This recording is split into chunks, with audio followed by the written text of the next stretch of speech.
I'm going to tell you a very interesting story. And that story is about a young boy who went from being a social anxiety, autistic, feared person to actually being a social child. But before I do that, welcome to Coffee Talks. My name is Ayan. It's 2 a.m. right now. I have a cup of coffee. I'm going to tell you a story. So let's get right into it. So this is when I was 9 and 10.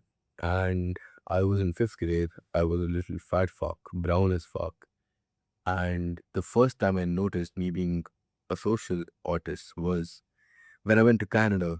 I went to Canada from India and I studied in a school called Coles Coin in middle school. And I, as a brown person, was around all white kids. And these white kids had this weird confidence about them. And even though they were in fifth class, they were still very open and social. Like they used to talk to each other and they had these way of communicating with each other and the teachers and their parents and their friends, which was weird to me because in India it's very different. It's very different here. Like we don't talk that much, and when we do talk, it's almost derogatory in that way.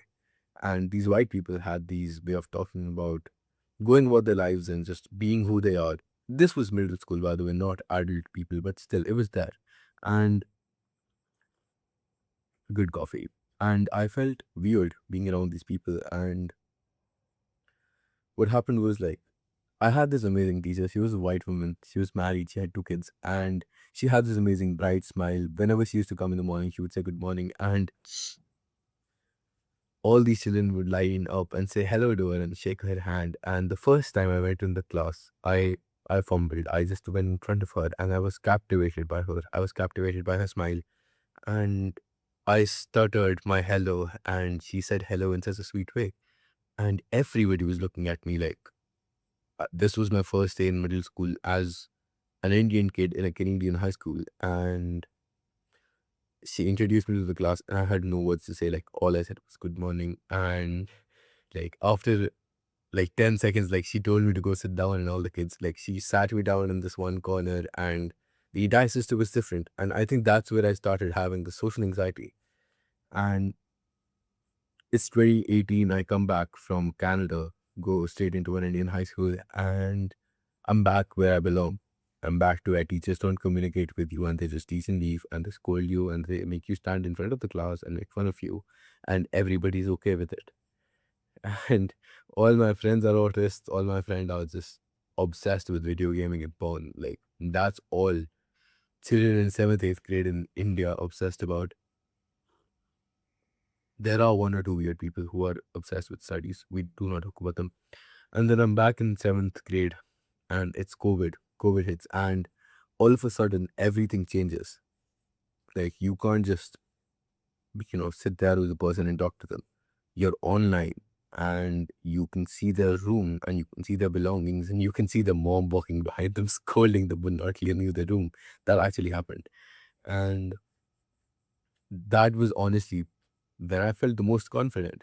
When I was in seventh grade, like when COVID hit, we had these online classes on Microsoft Teams, and all these children would turn the cameras off and would turn the mics off, and they would have their own groups and they would video calling. I was the only one in these classes who was actually talking to the teachers because this was the first time like they would record the classes, and these teachers obviously had to show these classes to the supervisors and the coordinators. And for the first few classes, like they're actually really enthusiastic. They were communicating with the kids, something very real and something very fictionary. Yes, like it was pure fiction. Like that never happens in Indian high schools. But they were communicating and they were talking, and I was the only person with my camera on as a seventh grader. I had my camera on, and it just felt so weird for the first time that I was talking to a teacher and she was listening. And this happened for like a good month. And then everything normalized. Like COVID was still there. We were still having Microsoft classes, but these teachers, they stopped turning on the cameras and they just started teaching. And it went back to being how it used to be before. Life sucked as an eighth grader in India. But that's probably the time where like everyone started having like we like no person ever in eighth grade talked about having girlfriends. Then you went into high school as a ninth grade and everyone is talking about girls. Like every guy is obsessed with one girl, and that happened with me. I got obsessed with a girl, and my social anxiety increased because all I did was think about her. Like, I never went out with friends. I never had a social group. All I had was a couple of friends who were my classmates, and all they did was like make shame of me for being fat. Like, they always body shamed me. And as a man, like, I do not give a fuck. Like, honestly, I'm grateful that they made fun of me. I understood that, and I started my own fitness journey. Went from being really fat to actually being less fat. Not fit, less fat. I have the humility to accept I'm still fat. But that happened, and these people always used to berate me, and they always used to call me name, and they used to call me a cockroach. I don't know why they did that, but it was funny, but it was also an Indian's way of telling you that you're not worth anything. Any confidence I had in myself, just poof, it was gone. And I felt weird, honestly, during those times. And the ninth grade hit, I understood. I confessed that girl that I liked her, and she rejected me straight up. And then the next year, or like that entire year, I just stared at her and wondered who I was.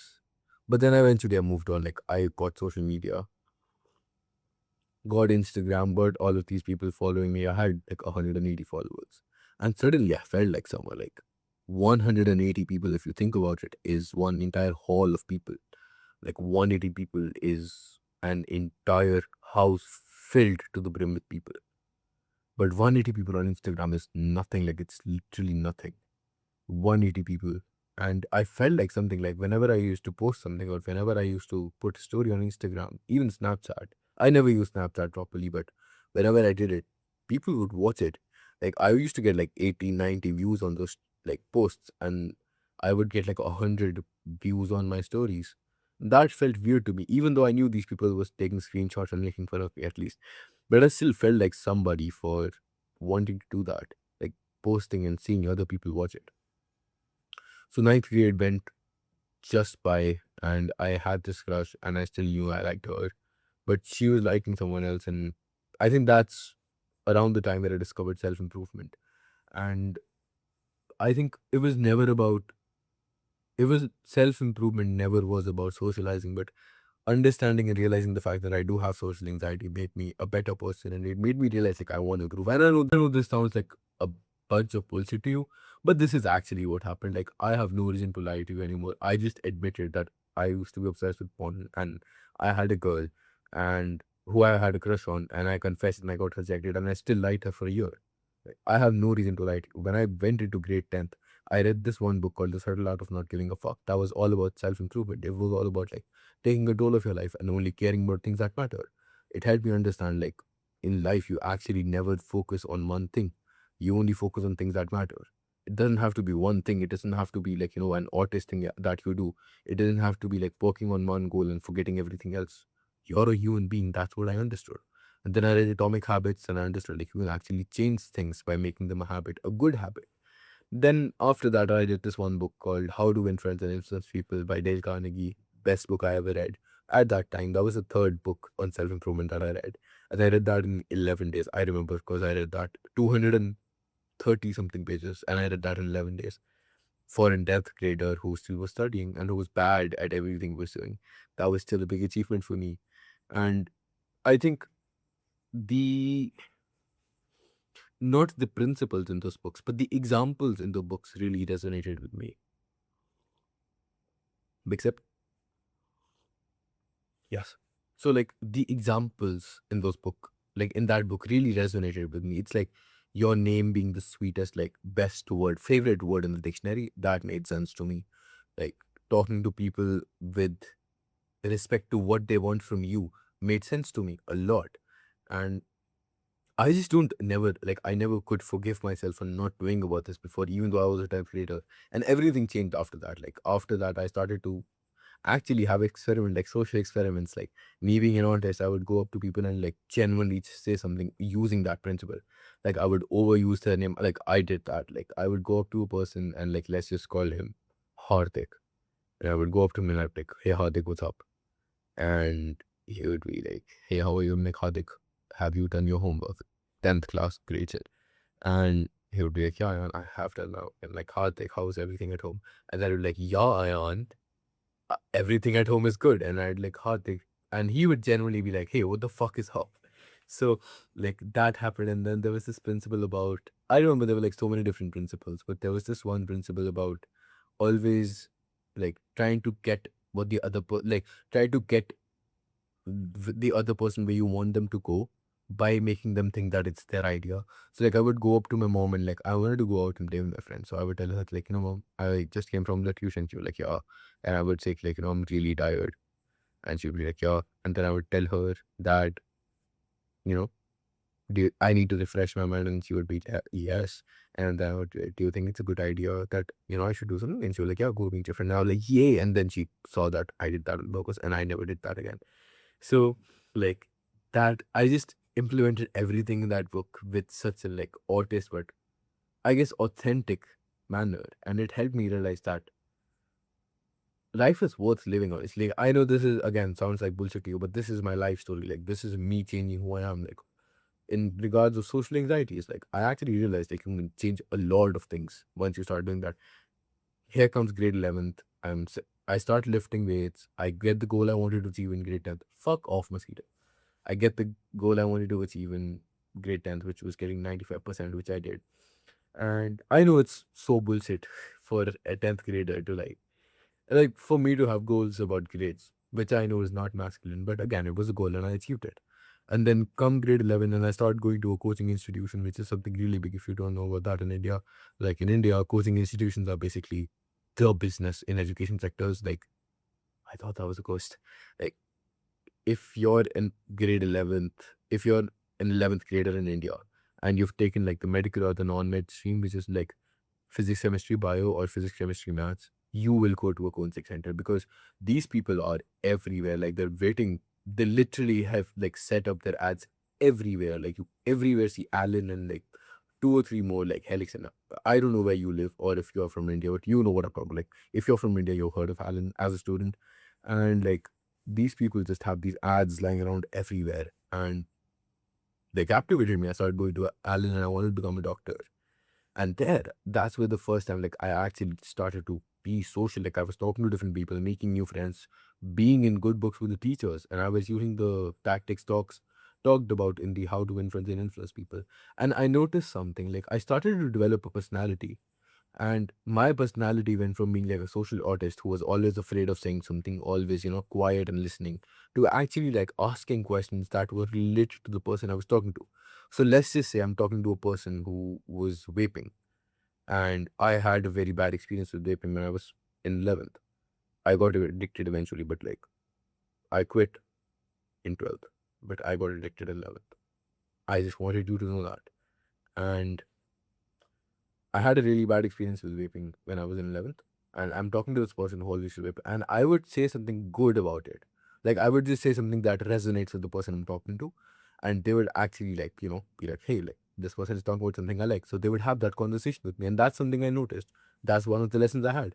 Like, whenever you talk to a person, when you talk about something that they like, they start to like you better because of it. Let's just say like you're someone who's already like watched this far into the video. You already like my personality, you like who I am, you like the openness and authenticity and like self, I'd say, condescending tone I have sometimes. But that's because you can resonate with that. That's because you can see yourself being like who I am, like going through the journey that I'm going through. That's what's different about you. If I was talking to a person who's arrogant and I was like, I fuck this girl and I'm like, I always right, like you would hate, like you would love me if you were arrogant. But if I did that with you, not be authentic and be arrogant, you would hate me. See, that makes sense. So when you talk to the person who you want to talk to, because I'm talking to you like you're my older self, younger self, like you're my 12-year-old or 13-year-old person, like you're 13-year-old like I am. So that's the kind of person who will resonate with me. So that's what I find out. And then I make all of these new friends. I'm talking to these new girls and everyone's fucking each other. And I'm just not a part of that game because I want a wholesome relationship from not talking to girls romantically. But I still have girlfriends. Girl friends, not girlfriends. And then 12th rolls around and I leave Allen. And then that's where I realize that having social skills is different from having a social circle, because I had all of these friends in my class, grade 10th school, which was different from my high school, like grade 11th and grade 12th, which is also something weird and autistic about India, just so you knew. Excuse me, fuck.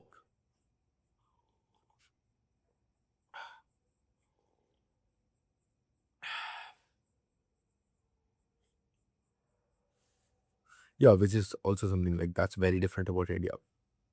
And like that thing happened, and eventually, like grade 12th rolls around, and I see like myself being so different from all the people around me. And I realized like I have this close friend called Harry. And if you're watching this, I love you, bro. Like you're the best. And like Harry's someone who's like always been with me. Like we met each other through gaming, and like we both went on 7 Pro together. We both changed our personalities. I'll show you some pictures. And like it's been great. And it's only me and Harry now. Like the inner circle, like the friend group, it's just me and Harry now. We have other friends who we talk to a lot, and like I have my girlfriend, like he has other people he's talking to, and like we all have us, like we both have our friends circles, but we don't have our own social circle. Like it's just me and Harry. And that's because we can like we have goals that are like in line with each other, and it's not something that's just fake. It's not something that's carved out or made for you to believe or for me to believe or for Harry to believe. It's true. When me and Harry go out, we have fun, we play pool, we lift together, we reach together, we set goals together, we keep each other accountable, we grow together. That's what a brotherhood is. That's what your own personal circle should be. But social circle is basically you go out somewhere and you see other people and you see them hanging around with each other, and then you're like, yeah, I should be part of this. That's what a social circle is. And your inner circle, oh my god, this mosquito is going crazy.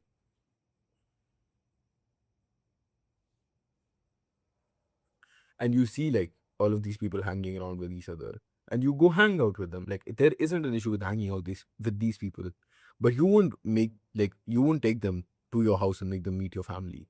You can't just do that, because honestly, people don't stick around. Like you're the only people that stick around are your own inner people. These are the people who will help you do something. These are the people who will make you grow, keep you accountable. And that's what I learned in grade 12th. And I just passed grade 12th. So right now I'm still at the same place that I was. I have a girlfriend, and I'm successful in my relationship. I'm healthy, I'm polar, I'm masculine, and I have my brother. I have Harry, who is part of my inner circle, who keeps me accountable. And I have a shit ton of friends who are all amazing in their own perspective, in their own lives. They live their own life. They're degenerates. They like to have drugs. They like to vape. They like to smoke. They like to watch porn. They like to fuck other girls. They like to not be loyal. But that isn't something that affects me, because when I'm hanging out with them, I'm just being who I am. I don't need to be who they are to hang out with them.